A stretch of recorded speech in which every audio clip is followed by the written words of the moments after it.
Me using my face to get into a convenience store in China where you can buy food through facial recognition technology.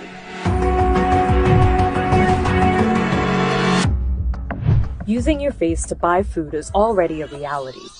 Here's one system that KFC and Chinese search engine giant Baidu implemented in China.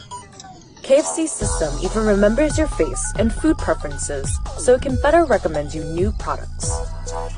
Much like KFC, this convenience store we visited in the city of Shenzhen has partnered with a tech giant, in this case, the payment app WeChat Pay, to create an experimental face-to-food experience. The store, Zhouheiya, encourages people to play and pay with facial recognition technology. With just your face and a simple thumbs up, the system will deduct money from your linked WeChat account. Making my mobile payment, my facial recognition juice.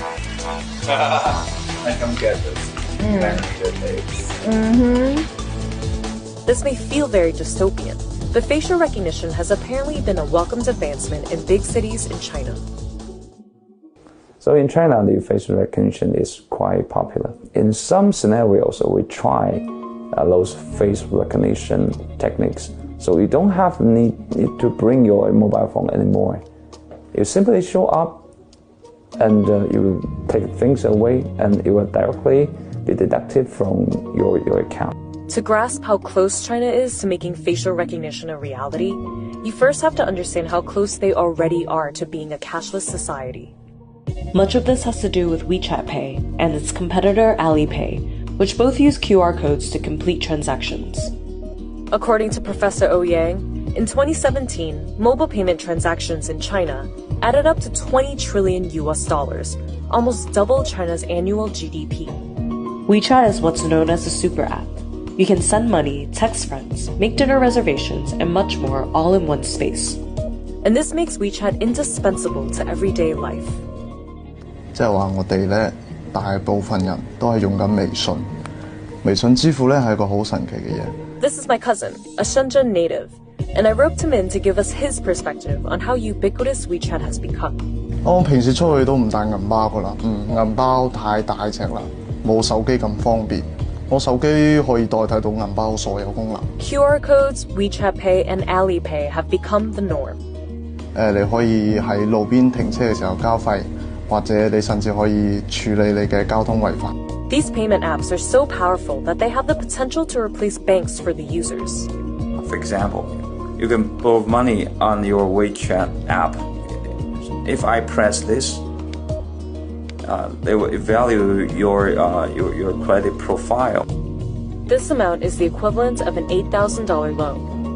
WeChat has become so ubiquitous in China that many people prefer it to traditional banking, despite these loans being backed by actual financial institutions. Analysts in China predict that about 40% of those transaction fees could go to payment apps like WeChat by 2020, leaving China's banks in a scramble.